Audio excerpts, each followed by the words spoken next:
Okay, it's TS 5.2. We're all the way up to 110 milliliter. It's my new box, my new shroud. Not too fancy. It worked. I had taped the corners and stuff. I didn't tape that little bit right there, but it turned out okay. I bent the ends over just to give it more rigidity because it was round, and it kind of enclosed it nicely. So yeah, that's cool.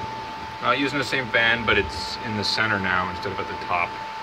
There really wasn't any point to having it at the top. I've actually flip-flopped it around so it was at the bottom and it had the exact same performance, so might as well just be in the center. So, like I said, 110 milliliter, I'm gonna reset the data. You can see we start down there at that Sharpie point, which I put on there the other night, last night I guess. Data reset, power on, 150 watts. Let's just give her a viewing here.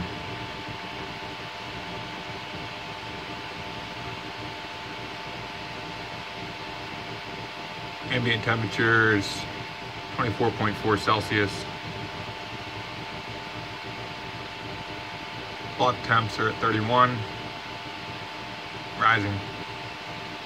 I'm typically getting about, let's say about 15 degrees total delta T. And there she goes. Blocks are at 34. The more methanol I add, the higher the column it will support, and the more erratic it is. The first test I did here was 60 milliliters, and if I remember, yeah, 17 to 18 millimeters, and it hardly moved, just kind of bounced between those two values. Ooh, that one's really high. So at 100 milliliters, which was the test rate before this, it would bounce between 90 and 135 millimeters. Pretty erratic. I can already tell this one's taller. One before that was 90 to 115 millimeters. Make a correction there. So, yeah, it's neat to be able to watch it, and I wish I would have had this a long time ago.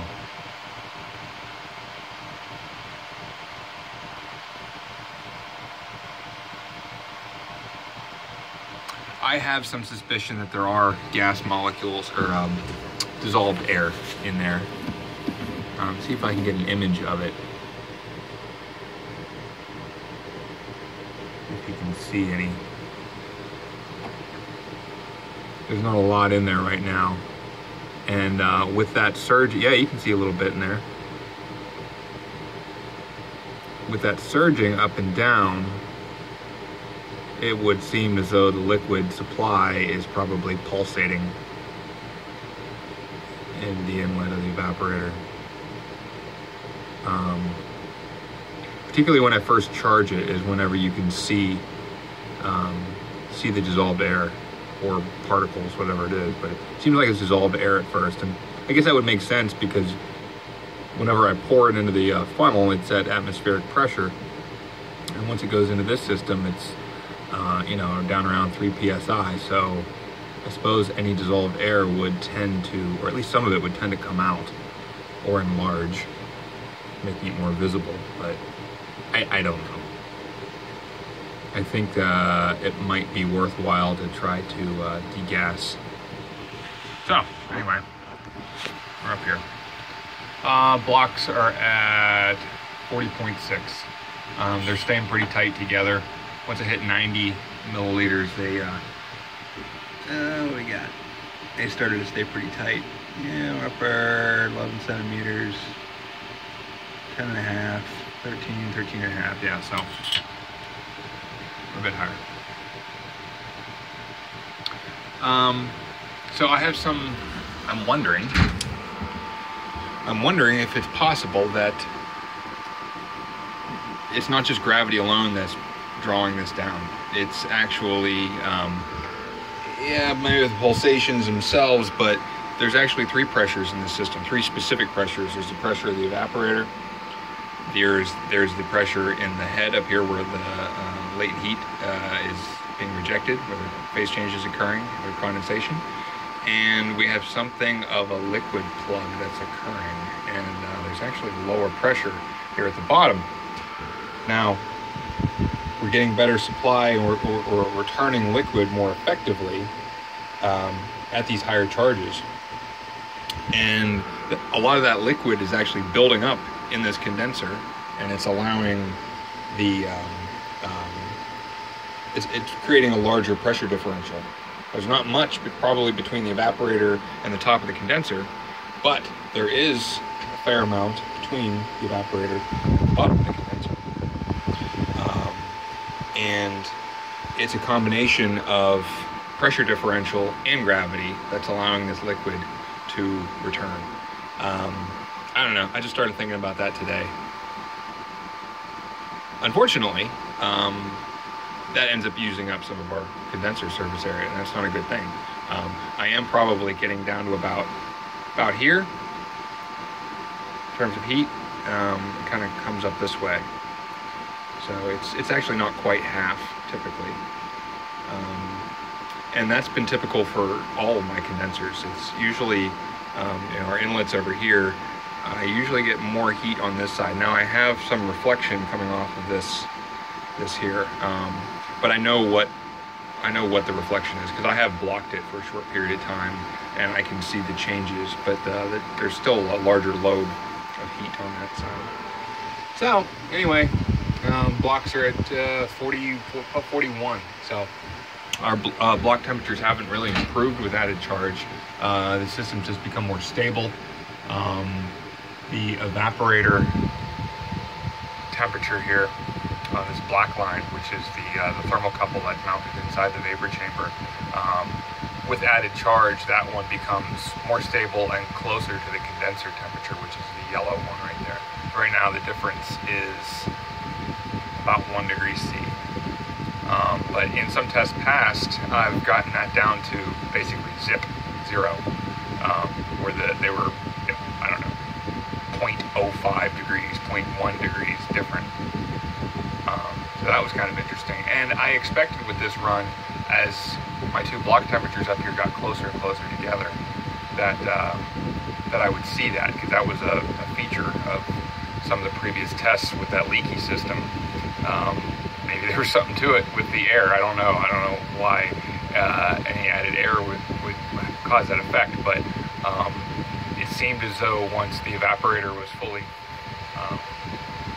supplied with methanol, liquid methanol, and both blocks, because this one here in the return side usually stays cooler than this one, and as we go up in block temperature, they'll get closer and closer together as more methanol is making its way over to the vapor side, and that is the side where the vapor chamber vapor thermocouple is.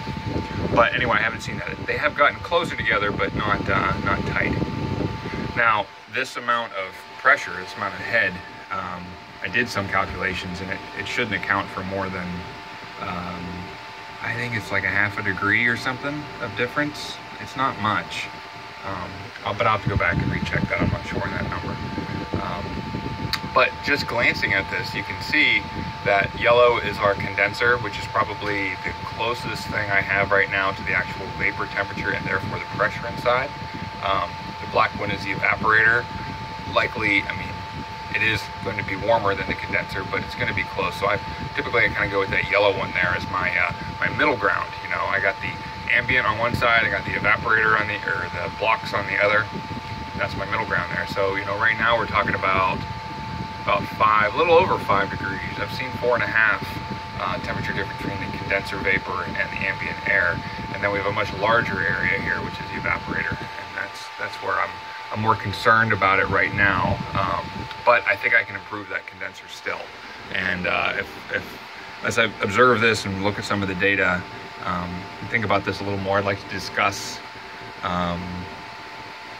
possibility of there being like a pressure differential that's assisting in pulling that down. It's not an ideal system. I mean, it's a flaw, it's a problem if that's the case. And then again, it might just be gravity. As I add more charge, maybe there's more methanol that's collecting in those channels, and it tends to coalesce together and rain down more. I don't know, but We definitely are getting a much higher pressure differential at higher charges. So it would appear with the higher head. So anyhow, I just thought I would do a better video so you can kind of see what's going on there. I'll do more of these in the future if I remain confident that this glass works. A little bit about the glass, because I didn't talk about this.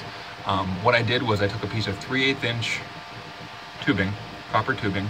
I swaged it out so it's 3/8 inch inside diameter. This is 3/8 OD, this is 3/8 ID.